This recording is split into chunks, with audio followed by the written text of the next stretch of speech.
Good afternoon, everyone. Thank you so much for joining me today. This is hashtag no limits, and hashtag no limits is about people whose society has placed limits upon, but who have busted through those limits. I am your host, Shelley Keno, and I believe what Ophelia says in Hamlet 100% that we know who we are, but not who we will be. And I believe there's not a better example of that than the caterpillar turning into the butterfly. For those who don't know, the caterpillar literally dissolves into cells and then reforms into the butterfly. I'm imagining that can't be easy. And then it has to struggle to get out of the cocoon in order for its wings to be strong enough to take it on all of its beautiful journeys. None of that, I imagine, is easy, but then neither is busting through the limits that society places upon us, especially those limits that are placed upon our children and our students.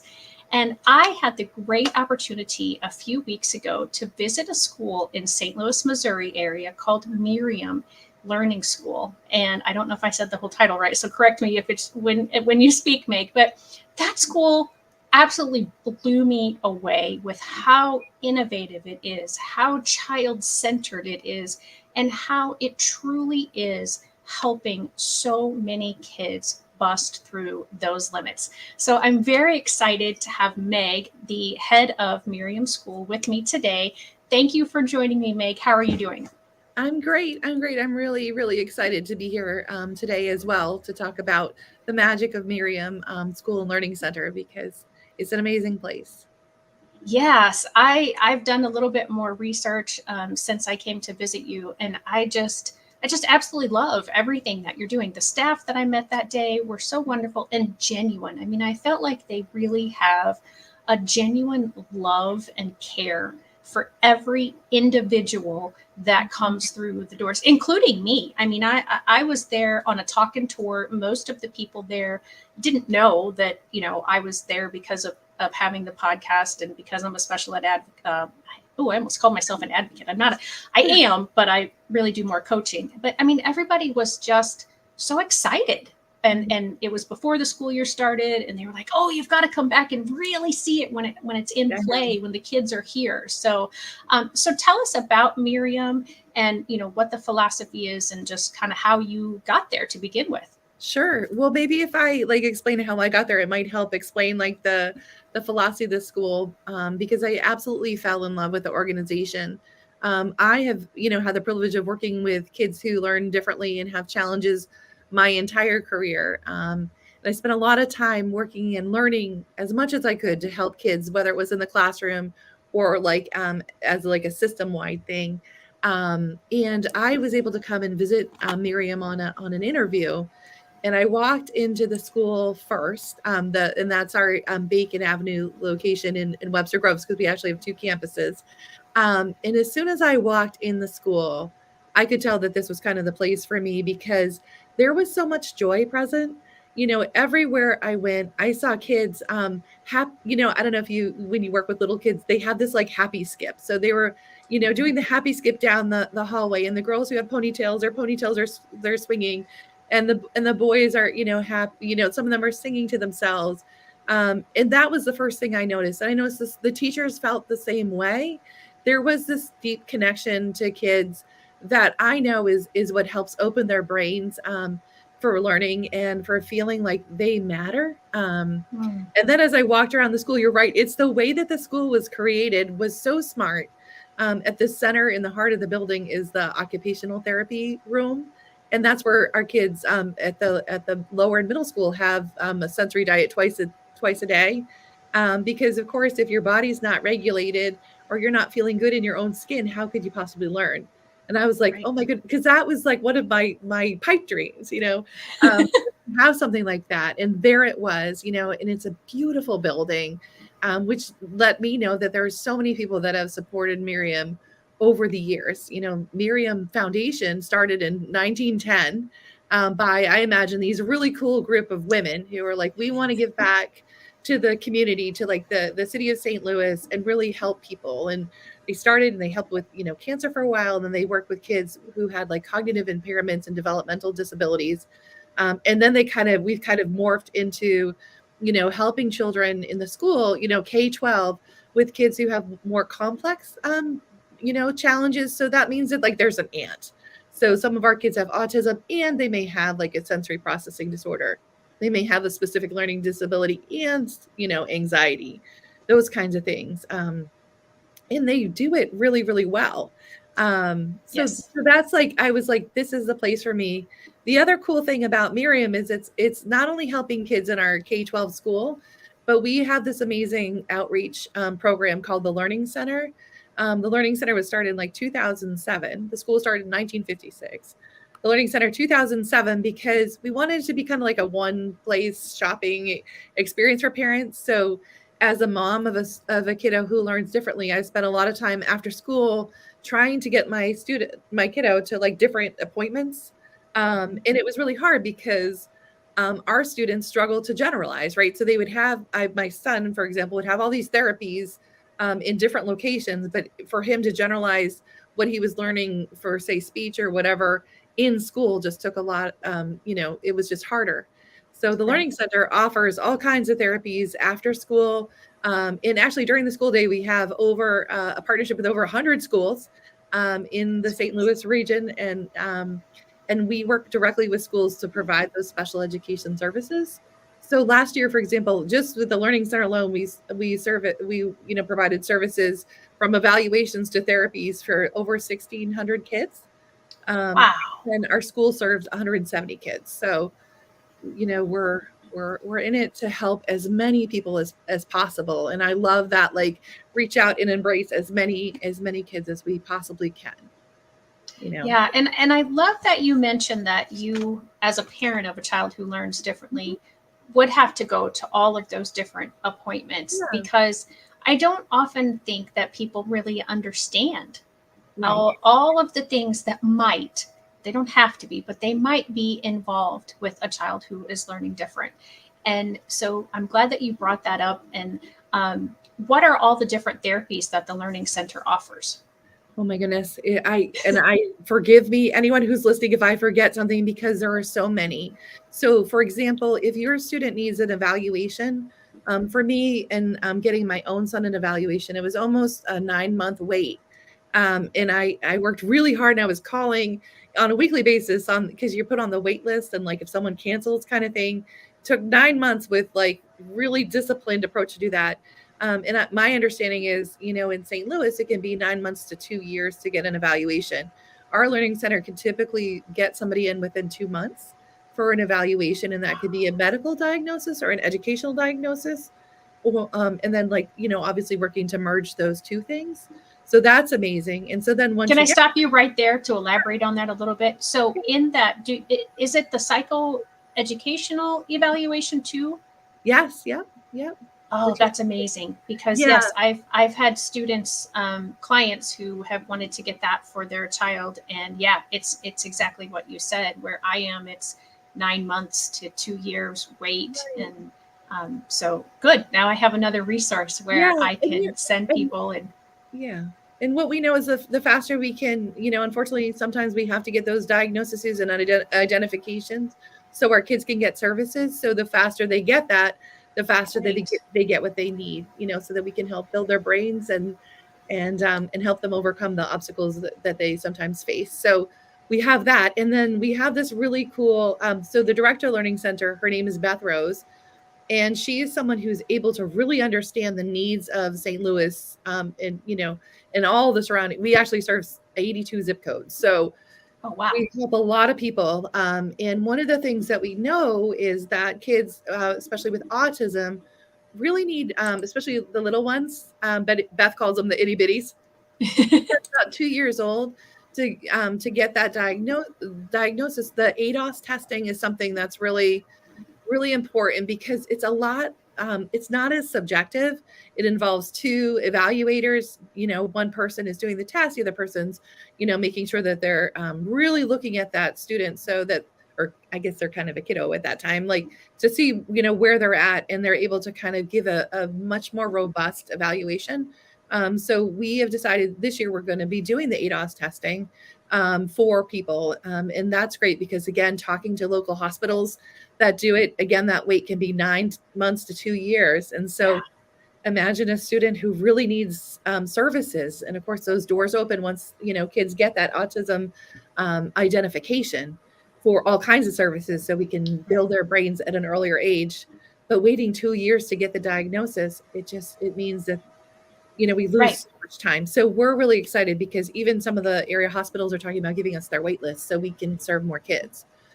Oh, So fantastic. yeah, so we do that, and then once we have someone who's identified or just needs something, whether it's tutoring in any content necessary, we do employ reading specialists too, so we're able to provide that specialized instruction. So we have those. We have tutors. We have the ability to provide OT speech and different therapies. I think we have art therapy going on. So whatever someone needs, and then we also have ABA therapists that can go and work with people in their schools, whether or after school.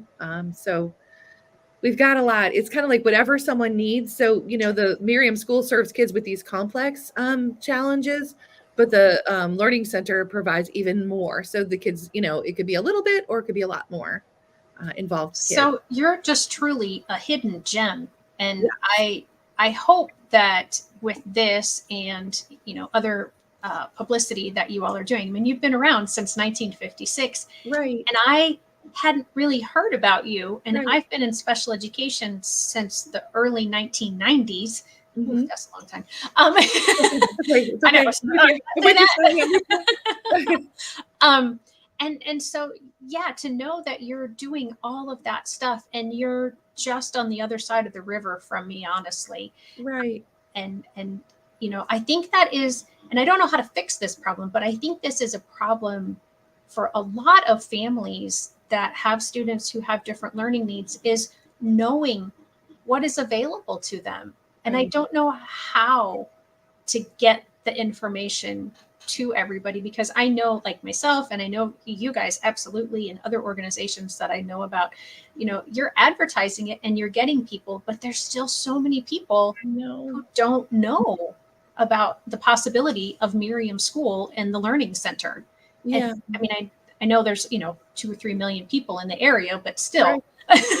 Well, and there's so many people that are suffering, right? I mean, it's so hard, coming at this. Now I'm gonna put my parent hat on. Like, it's so hard to be a parent anyway, right? Our kids aren't born with an instruction book, and then if you have a student who has, you know, challenges and really struggles in that traditional classroom, there's so much more. And none of us, I think the hardest thing is when you watch your kid struggle. And sometimes we have to struggle to grow. But the struggles that I think so many kids and therefore so many families are enduring, they don't need to be like that. I mean, one of the other draws for me was moving to the city of St. Louis, which is such a philanthropic city. I come from the Northeast, where I spent most of my life and my career, and then I was in Chestertown, Maryland, which is working at the Radcliffe Creek School, which is an amazing place. But in general, I would say that that it's really hard for families to figure out what to do with their kids. And so when I saw St. Louis and understood that I think there's something like 13,000 not-for-profit organizations in the St. Louis area. One of the things that I want and wish for Miriam is to help people connect the dots. And just, Nicole, who is our HR person, she has a sign on her door that says, "We've got this." And I really want to help connect the dots, because there are a lot of good folks out there doing really good things for kids, but it's the not knowing, and helping people understand what they need to do. When your student is newly diagnosed, it's really hard. And my husband and I, we're both special educators. And again, I spent a whole career doing it. But when my son got diagnosed, it was so hard. I was biting the inside of my cheek to not cry, and to try to figure things out. And when he would have, issues in the classroom, and I get that phone call, and I know people are trying to do their best, with a lot of kids in the class, but gosh, that cuts so deep, and I was like, I should be able to do something, or the team should be able to do something, because it doesn't have to be like this. And the nights where I would sit, and try to figure something out with the tears streaming down my face, I know that so many people have the same experience, and we don't have to have that, and that's why, again, I love Miriam, because we seek to serve the community and help people. I don't know if it was the day that you were doing the talk and tour, but Beth was talking about how someone knocked on the door of the learning center because their 3-year-old had just been diagnosed. One of the women didn't speak English very, very well, and they did not know what to do. And they just sat there. And so Beth took them into her office, and, between her and some of the other people in Learning Center, kind of helped direct this family on the next steps. And we just want to do that. We want to not only help as many kids as we can, because that's our mission, but also like to make sure that everyone has, the knowledge behind it. It's so hard to be a parent. Well, yeah, and if you don't mind, I'd like to talk a little bit more about your parenting experience and then come back to Miriam. Is that okay? Yeah, of course. So, can you explain what it was that you had to bite your cheek from crying? What was it that you were wanting to cry about when he got his diagnosis? Well, I don't know. We only have an hour, Shelley, so I'm very fast. But I think that what I know about my son is that he is truly like a talented, bright, happy sunshine. I used to call him my sunshine boy. He's 15 now, so I might still say that. And he just kind of, might speak the language of Grumpington sometimes. So he might give me a smile as he gets out of the car. But this kid could light up a room, and I could see, that I needed to channel his talents for good. For example, he could take apart anything that you'd put in front of him within a couple minutes. He could open any, child lock within a couple seconds. He could get out of his car seat, Oh, within no. seconds. Yeah, he was like the Houdini kind of guy. And I knew how bright he was, but I also knew that he has 2 older sisters, but his language development was delayed. He was the human tornado, so when he was little, like his ADHD was really something that took a lot of work, and it was hard. He would go to school, and well-meaning people would tell me that he wouldn't sit crisscross applesauce on the rug when the teacher was reading the story. And I'm sorry, but I don't really think that all people need to do that. In my old age of 51, like, I don't know if I could do that, 20 minutes and get off the rug. But these are the things that I thought, like, this is ridiculous. Like, we know that he has this. He's had it since he, even in the womb, I think, was kung fu fighting or whatever he was doing. So I really think that, like, Owen, like, he just needed the instruction, the techniques, but also all of the barriers that were just expectations that I didn't feel were real. So we had that. And then he kept getting into trouble. And I am a rule follower. My older girls are rule followers. Nobody in my family had ever been suspended from anything, in my, Gotcha. immediate family growing up. And my son got suspended in the 2nd grade for like hitting somebody. And he didn't hurt them, but he did it. And then he was kind of rebuked, and then he did it again. And so I had to go see and I was also in an administrative position in the town that we lived in. So that was Gotcha. a challenge.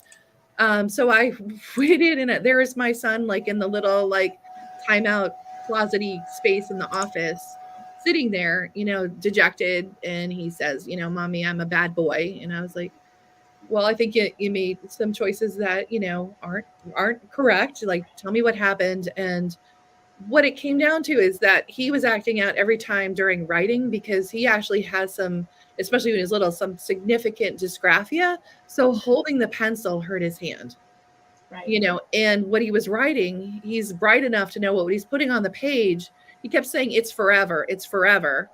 Because what he could see is that what it was in his brain was not transferring to the paper. Right. And, it was forever for him. And I'm like, well, you could erase it. We could, but he wasn't, Right. you know what I mean? Yeah. So, like, getting him those supports. He also, like his mom, which we could talk about in a minute if you want, is, dyslexic. So there was those issues. He was having a hard time with that phonological awareness, phonemic awareness, like in even understanding and hearing the right sounds, and all of this kind of came to a head in second grade. And again, the teacher was well-meaning, but he was not a traditional kid. And he just, I'm a bad boy. I'm a bad boy. He became more and more depressed, would cry going to school, would cry after school. And I knew it didn't have to be like that because, again, I devoted my career to helping Right. the struggle in my own life. I had worked to overcome my learning challenges. And so sitting in a meeting and hearing things like, he's anxious because you're in the school, because I was an administrator for the central office, or, he, he's naughty. The naughty word came up a lot. Was really hard for me because, again, he's such a sweet soul. Right. And then I saw him starting to believe that. So that was hard. And again, there were good people along the way that propped him up and then propped me up. I had some amazing people that I worked with in the central office and in the schools. But again, like my whole life, I've spent trying to help kids, and I watched my own son start to disappear. So those are the bite the cheek kind of cry moments, because I just couldn't connect it for people. Right. And I was seeing the consequence at home all day, every day. Yeah, I very much appreciate you sharing. I know that was very personal, but I ask you to share that because I don't think, and I don't understand it, to be perfectly honest, because I've not experienced it. I I have empathy for what I can understand of it, that it is, some of it is like relief because now we have a diagnosis. Right. Okay, now I can take this and say, see, he's not naughty. Right. There's underlying things happening here that you don't know about. But Yeah. then it's also that, you see all the wonderful things, Yeah. and then somebody tells you, well, here's some not so wonderful things. Mhm. And, having to sort of almost mourn the Mhm. fact that child, that beautiful child, that perfect child, in your opinion, somebody has now told you on paper, Right. he really isn't perfect by some, whatever that standard of perfect looks like. Right. And I think all of us are very realistic about our kids. Like we know that they're not perfect, because again, we live it with them. Like we also know that kids are different in school than they are at home. And sometimes there's that, that like bridge that needs to happen in a really intentional way. And again, the people that I work with were good folks. Like it, and I think that they at the moment in time thought that they were doing right by telling me every time I saw them that, like, oh, yet another morning. It was tough. The nice thing is, for my kiddo, is that we were able to get him the help that he needed, and really work with that dyslexia. We got some great services. OT was really important for us. We had a really great developmental pediatrician, so that was helpful for me, who was really just very candid. Like, because sometimes, and I don't know if other parents have this, but you just kind of spin in this, like, what am I going to do? How am I going to do it? Am I doing enough? Am I not doing enough? Like, why does this have to be like this? And someone just needs to say, you just need to think about this. Like, I need you to really consider this and try this for a reasonable amount of time. And so he was able to get services and things. Like, I feel like for some of our guys, it's just those connections need to happen, and they need to be that explicit, systematic, specialized instruction to help those connections happen in the brain, because a lot of our kids, it just doesn't happen naturally. And it was interesting because my son's older sister, like, she just basically read, and it was so hard for me to understand how that happened, because I worked so hard to learn how to read. And I really, it wasn't until I worked at, there's a school called the Landmark School in Manchester by the Sea in Massachusetts. And it's for kids who have specific language disabilities, language-based disabilities. And I took the Linda Mood Bell LIPS program to teach. That was like a requirement. And gosh, that was hard for me because I never learned how to read that way. I'm like really great with visual stuff, and I was great with that, like, or like that rhyming thing, and like, okay, if this word ends like this, and then this must be the word. But when I did lips, I was like, oh my goodness, like this makes sense to me, like to make those connections. But like we just have to help these kids and families make those connections for kids in the brain, and then things come together. And for my son, thankfully, things, came together, and he's been doing great in high school, but it's all of because of the supports that he got along the way to get him there. And we're all works in progress, so Of he's got course. a lot, we all have a lot of growing and living to do, but I'm really proud of how we were able to do that. But I tell you, those second grade moments, third grade, fourth grade, fifth grade, it's just hard because we love our kids so much and we know the good that they are. And that's Yep. another favorite thing about Miriam that I have, is that we really, really try to celebrate and honor the strengths and the good in each child, that they not only bring, like the school, like the classroom, but also the school community and then the greater community. And we try to remind them of that all the time. And it's just so joyful because they're like, I'm not bad, I'm not broken, Yes. I'm just Meg, or I'm just Yes. other kids. And so Mary Kenyatta, who's at the lower middle school, and now Vicky Thurman, who's the principal at the high school, like they have that, and they're able to kind of guide the staff who are there for that reason. And that's why when you were walking around, you could see that. And Shelly only got to see summer camp, so again, the school year, it's just a longer time with the kids, so that grows and grows and grows. And again, there's so much joy and understanding, so that kids aren't walking around feeling like I'm looked at for the thing that I'm not. Our kids are looked at the things that they Yes. are, and then we take that and we help them get the strategies, techniques, instruction that they need to help the other side of it.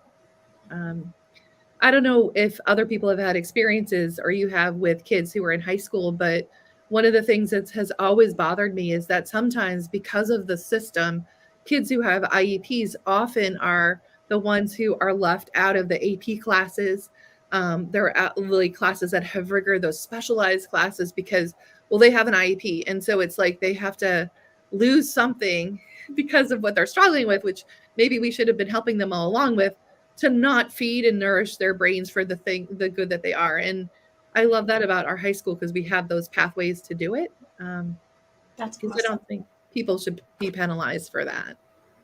Right. And it is, I think it's a philosophy shift and a Mhm. mindset shift Right. that Yeah. we do need to look at the strengths. We do need, when we're bolstering or not bolstering, when we're supporting the areas that are a little weaker, we should be bolstering at the same Mhm. time the areas that the child is strong in. And Right. now hearing your own background as well, I mean, your own personal background, and then the background Sure. with your son, one of the things that I noticed, the different people that I talked to when I was there that day, is that almost everyone that I talked to, and I didn't talk to all the staff by any stretch of the imagination, but that you all have some sort of either diagnosed or undiagnosed, you think, learning disability, learning difference, something from your own background. And so for myself, mine wasn't as much a learning as an anxiety issue. Okay. And but I think that's part of why I love working with kids who are eligible for special education, because I understand somewhat of what it feels like to not feel like you're good enough, because that Mhm. was a big part of my anxiety, is trying to be perfect all the time, and not, feeling like you have friends, or just all the different things. And I think that's something that a lot of special educators have, is that they have their own background story. And Mhm. that's a lot of why they do what they do. But so going back to, we did your interview, you came out and you just fell in love with it and everything. Mhm. Um, and so you accepted the position. Yeah. Was it the head of the school that was your first position, or did you kind of move up a little bit before? So before that, I was at a head of school for a K, well, actually it was infants through K, through grade 8 school in Maryland, which had a very similar mission. And I ended up there, and I was there for 4 years. But before that, I was working as director of student services for a school district. Mm, Um, and I really felt like I could try to make a systematic change. And I think we did really good things together, but there was always this like feeling. And I think that maybe it's a perfectionist side of me, maybe it's something else, but like where I just felt like what I was doing was never enough because, Mhm. again, every child, I believe, and Miriam believes, is a promise. And so, like, there's always, always good progress, always a heart, I think, in schools, the schools that I've served in, for kids. But it wasn't enough because it's like optimizing potential versus just making progress. Right. And again, wanting to see that what every child, no matter if they have special educational needs or not, offers us, like, in working with that mindset. So I started fantasizing about, like, if I could have my own school, like, because again, I was a reading and writing specialist actually, by trade for about 15 years before, like, leading up to being an administrator. So I work with mostly like middle, elementary age students, and created with some friends some really successful, like, programs and things that we were able to do for kids to get them not only up to, reading level, but off IEPs. But I was like, we need to do this. We could do this. So when I grow up, I'm gonna have my own school. And so started, when the days were long, looking at, like, how would I do that? Because don't necessarily come from money, don't necessarily like have money. So I was like, I have to, like, create this vision. And so I started thinking about words or things that were really important to me: care, connection, customized learning approach so that everyone gets what they need by the most qualified people when they need it. You know, um, things like authentic feedback so that, because we know that we all do better when feedback is authentic, those kinds of pieces.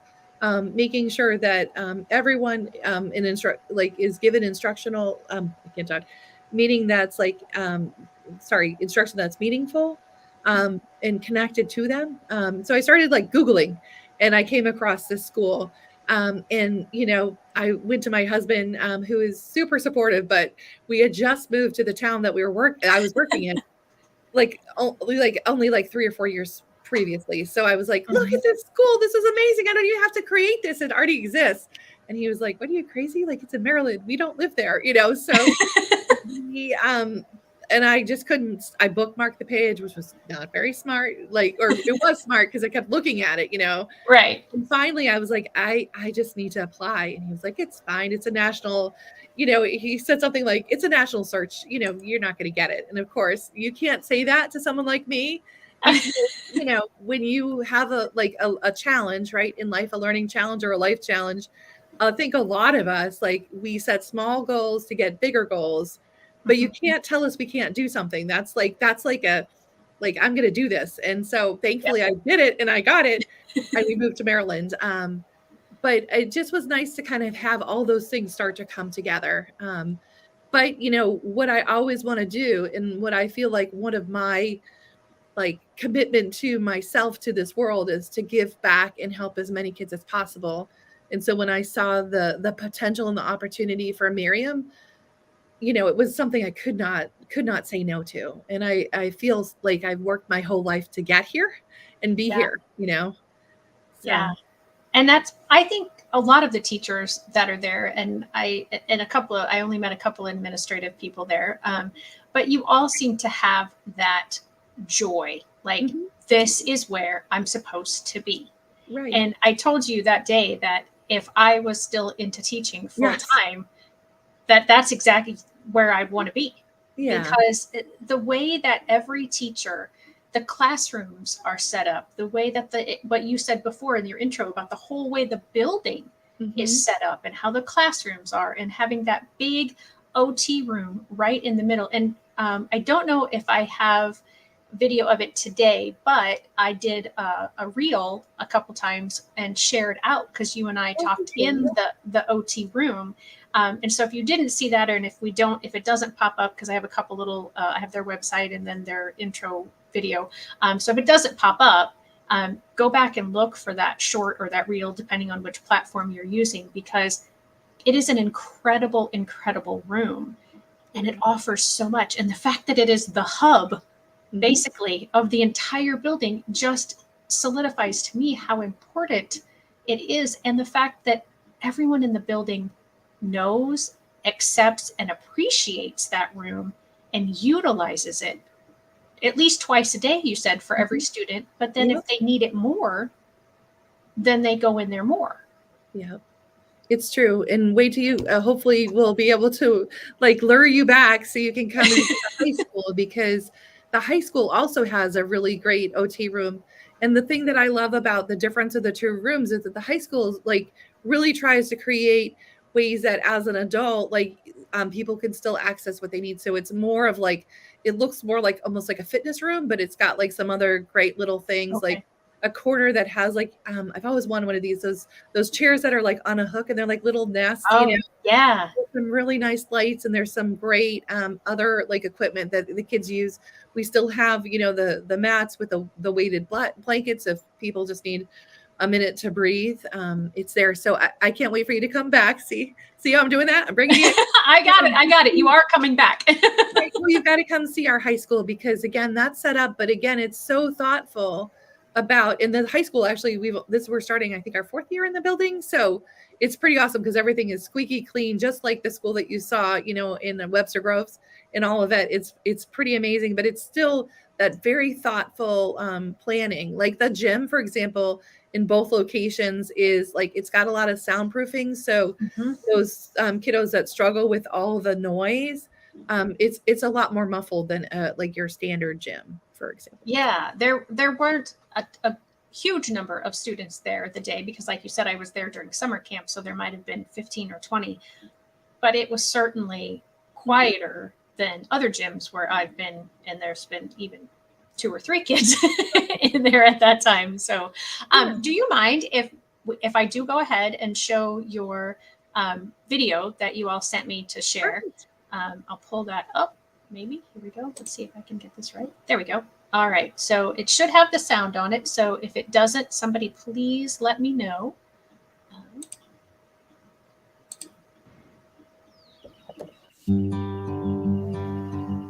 When you walk the halls of Miriam, you see progress. It's an awesome place for unique learners. Miriam serves kids who struggle in a traditional classroom. Our students just need a little bit more support to reach their potential. We have our Miriam School, which is K through 12.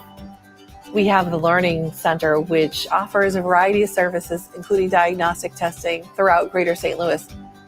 And then we have the Switching Post, which is a resale store that allows us to raise funds so that we can support children through our variable tuition program.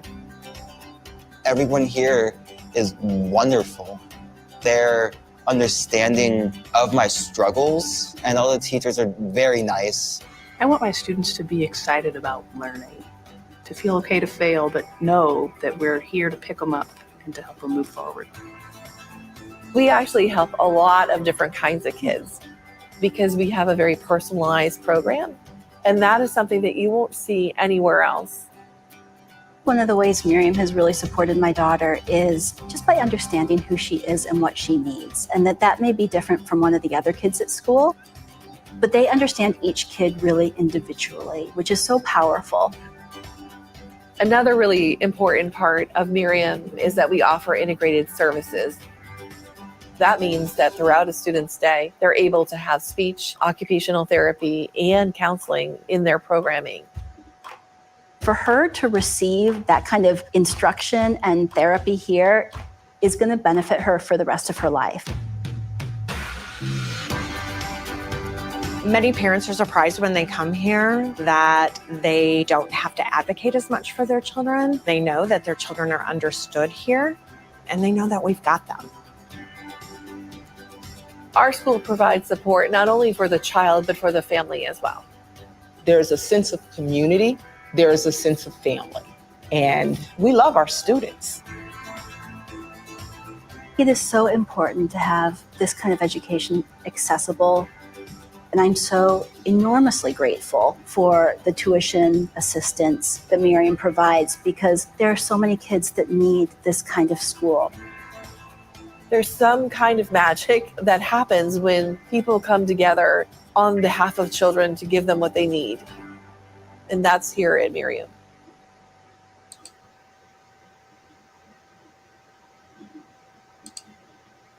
Okay, now I got to figure out how to find you all back. All right, where is everybody? That is just incredible. And I love so much what the mom said. And we didn't really, I mean, we've hinted about it, but we haven't really said it directly, that at Miriam School, every child is valued for exactly who they are. Right. And where they are in their journey of life. And to have the parents just, oh, there you go. I have somebody who's going to visit you next month, Tracy Miller. So that's awesome. And to just have somebody who sees the child for exactly who they are and says, welcome, we love you. We're going to help you grow to the best version of yourself possible. That touches my heart more than you can imagine, because that's always what I felt was one of my biggest roles with my students, because too often by the time I got a lot of my students, they had been defeated and been pushed down unintentionally. Like you said, I worked with wonderful people too, but just the way that our school systems are set up, Right. it's not very positive for our kids who learn different. It's just so hard, and sometimes if kids haven't had the opportunity that Miriam presents, like, the older they get, it's like kind of peeling back the layers of an onion to get to like how to really help, what's going on and give them the strategies to do that. I love that Miriam has a high school because, as kids continue to grow and we start to look more, at the end of high school and plan backwards, to, make sure that we're able to give the students the capacity to go their own way, I feel like it's a Fleetwood Mac song, right? You can go, but like to be able to go their own pathway. And the high school really has this curriculum that we've created called the Miriam Essentials.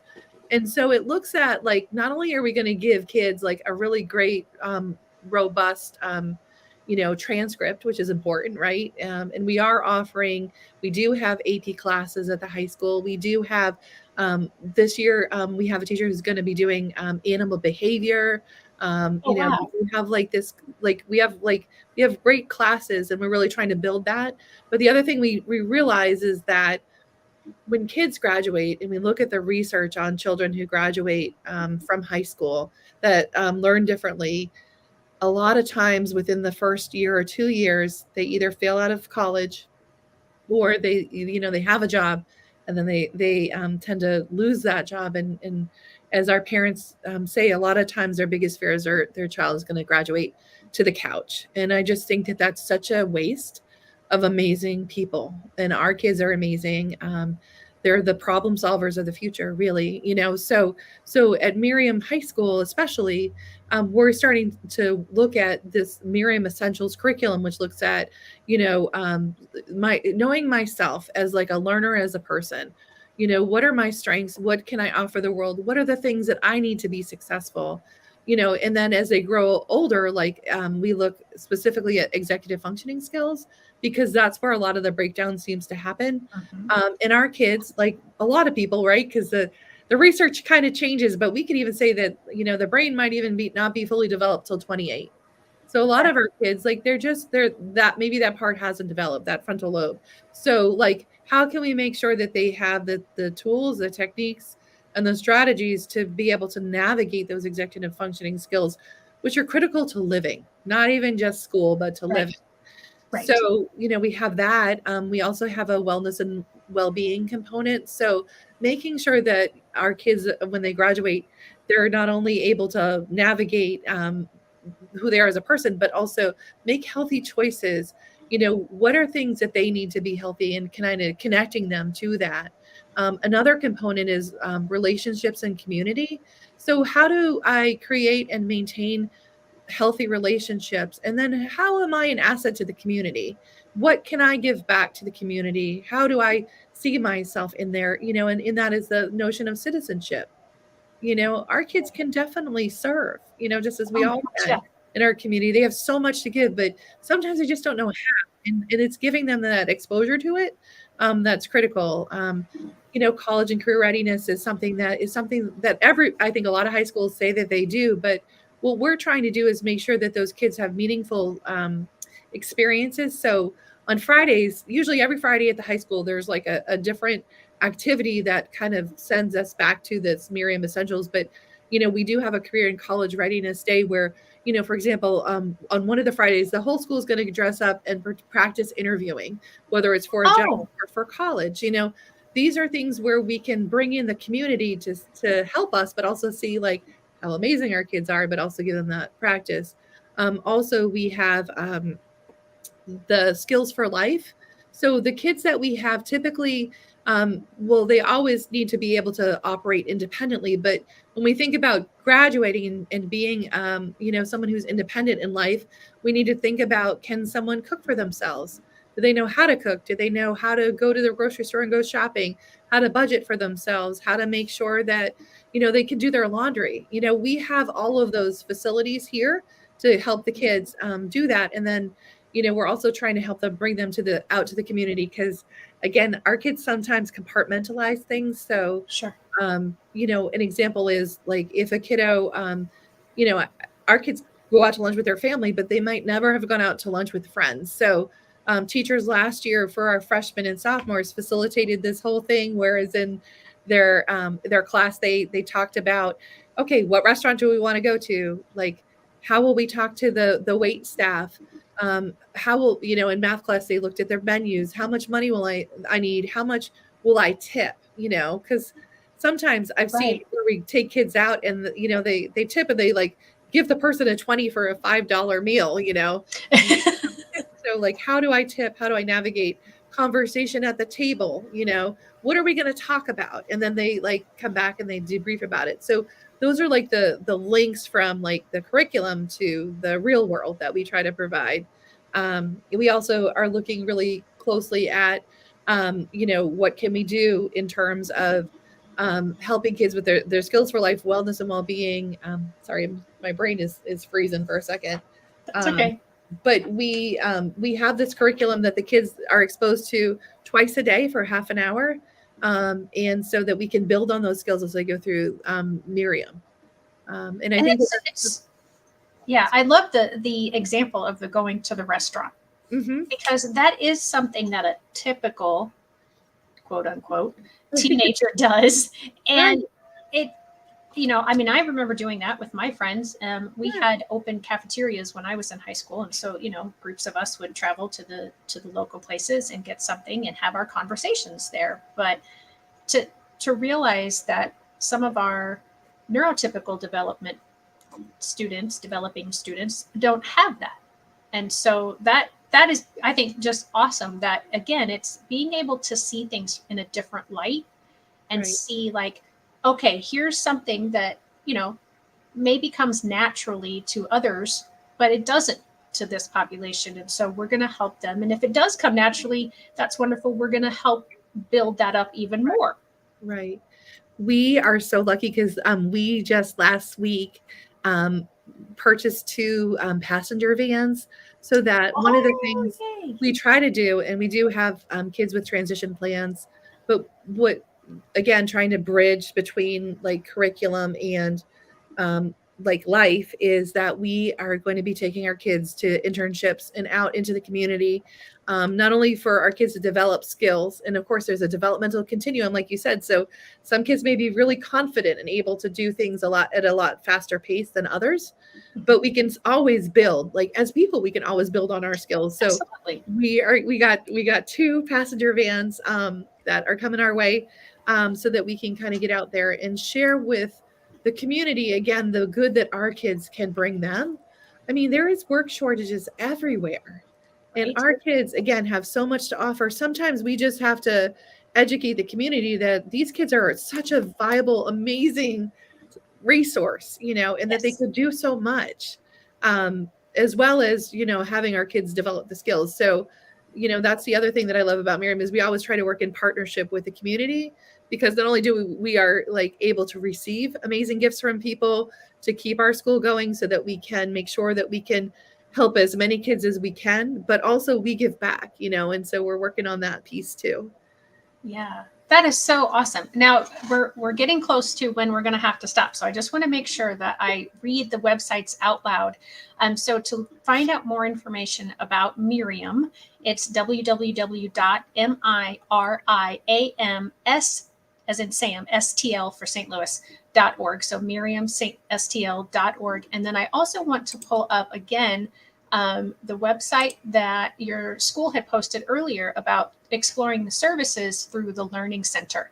And so that's that www.miriamstl.org/Miriam-Learning-Center / So I want to make sure that people have those opportunities as well. And then I see that your Miriam staff, I love that they're with us.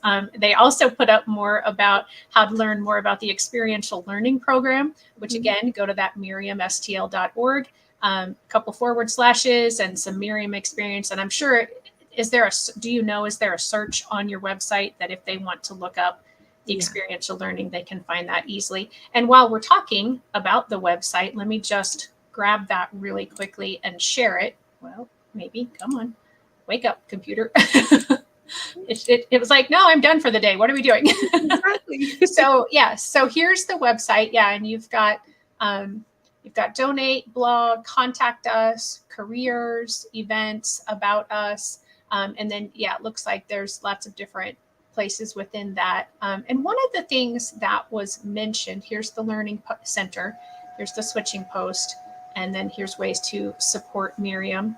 And that's also is where the Tuesday Talk-In Tour. So if you're within a couple of hours drive, even, I would recommend that you book yourself on a Tuesday Talk-In Tour, because it really was a great experience. And one of the things that I wanted to mention today, and it was in the video, was the little guy on the scooter. Yes. And I remember in the tour that we talked twice about the parking lot, because that's where all the scooters go. Do you want to talk about that really briefly? Yes. Well, when any of you come for our Talk-In Tour, one of the things that you'll see is that sometimes our kids need a movement break. They need that input for their joints or whatever. And one of the things that we have right next to the OT room is what we call the parking lot, where you'll see lots of scooters. Sometimes you'll see those like hoppy balls and other ways that kids can, if they need a quick break, they do like a loop around the building, because again, that OT room is in the center, the classrooms, and we have speech and language pathologists as well. We have actually 3 for a school of 104. And so like as they go around the loop, they're able to kind of get their wiggles out, their bodies feel better. But while we were walking around, we're like, at any time someone may be coming on a scooter, and the kids seem really great. I'm gonna knock on wood, like at navigating that. I have not been hit yet, but we will be, when you come, we will be moving out of the way should they be coming through. But again, kids get what they need by the people that know them the best, and that's something that's such a gift. Yeah, and you do have a little chat box. So, if you do have a question, or you didn't get the websites, I'm not seeing, and I could very well be missing it, the actual search for like searching the experiential learning or some of the other programs that we mentioned here. And I'm going to stop sharing that and come back to this. Right. Here we go. See, your staff are on it, man. Join us in person, register for Tuesday Talk-In Tour. So they were putting that up as I was actually showing it on the website. So I appreciate whoever your behind the scenes staff person is that's doing that, because that's absolutely amazing. I am like one of the most blessed people ever for working with people I work with, because they have us, just like, we say to our families, we've got you, they've got me. So I'm so lucky to have them. Yeah, that's awesome. So one of the things that we do need to touch on probably before we wrap up for today is the fact that this is a private school. Yeah. And it was mentioned in the video that I showed earlier that there is tuition assistance. Do you want to touch on that just a little bit before we go? Yeah, I think it's really important that people understand that we are a private school. We have something called a variable tuition program, where we offer, a range of like costs for tuition based on, people will go in and they'll fill out like a online form. It's called FACS, and it helps them, kind of write out all their expenses, income and things. And if people need assistance, then we're able to try to look and offer it based on that range. We gave out over $2 million last year in support. Wow.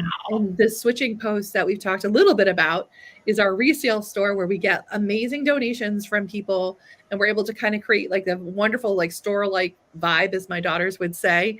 And all of the money that we make from the switching post goes to that variable tuition program so that we can help as many kids as we can.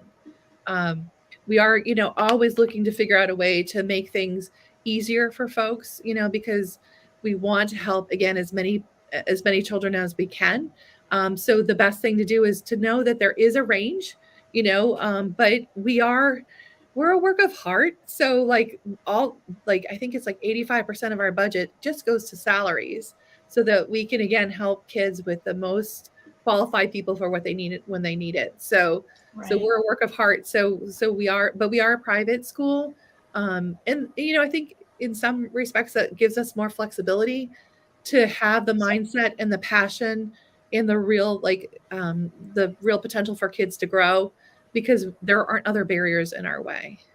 So please, please always come and check us out, because we do have a range and we're very honest. We only want to help we have a moral and ethical responsibility to help the kids that we can help. So there's some kids that need a little bit more that we're not trained to do, typically if kiddos need, more help in being independent, we don't have paraprofessionals at our school just because our class sizes is so small, and so we really try to make sure that when people go through the admissions process that we're very honest with them. And if we can't help, we always try to come up with other places people can go to. So that's one of the other things I love about us. Yeah, that's so awesome. And I did see on the website, although I don't think it popped up when I was sharing it, that you're enrolling now. Yeah. So you don't have a wait list right now, or you do, and you're just adding people to that? No, we do have some available slots. The lower middle school is almost full, but we do have availability at the high school still, because again, it's a whole new facility. It's beautiful, and it's a little bit larger. So we do have availability at the high school at the moment. But for the lower middle school, it just depends on what age kids are, because some of those classrooms are, and we do have a wait list for the ages that, the classrooms are already full, because class sizes I should have said this right earlier. One of our best things is small class sizes. So the little ones, it's a class size of 8. The middle elementary is classrooms of 10. And then the middle school is classrooms of 12. And the high school, it could vary from class sizes of 5 to as large as 14. But the 14 is more like the gym classes kind of thing. Gotcha. Yeah. And so, again, your staff is on it. Start your Miriam journey today at www.miriamstl.org/Miriam-school/admissions/inquire-today. Meg, our time is up. We have to stop. And by the way, this will come out as a podcast at some point down the road. So I do want to mention that those enrollment openings right now are for the 23-24 school year. So if you are listening to this, just go to the website and see what's available for you at the time that you're hearing this, because who knows what happens between now and the time the actual podcast comes out. So Meg, thank you so much. I truly am in love with your school. It is just such an amazing, it's such an amazing place. And I wish all of the students that I ever worked with and continue to work with could come to you, because I know that they would flourish so much in that environment, because it truly is a loving, caring, nurturing, start where you are, not be disappointed because you're not at some other starting point, and so I truly do. I mean, I feel like I did a great job with my students, but I think, having a whole staff with a similar philosophy to mine would have helped the students grow even more. And that's what they get when they're at Miriam, I believe. So thank you so very much. One final thought from you, last thing? No, I just want to say there's no place like Miriam, and we are here for everyone, and we are working hard to be that, educational hub for everyone, and to help in any way that we can. So please, if you're struggling, reach out to us, and we will do everything we can to help. Awesome. Thank you. And thank you to her back office staff who were Yes. putting in all those Amazing web people. links for me. That was amazing. I so appreciate that. Thank you, Tracy, for joining us. Enjoy your talking tour. You will not be disappointed. I promise you. For the rest of you, if you're, like I said, within a couple of hours, it's worth the drive to check it out. And they even have they can talk to you about how that could work if you live a couple of hours away and how your child could go to their school. Yeah. So thanks again, everyone. I will see you next week. Thank you, everybody.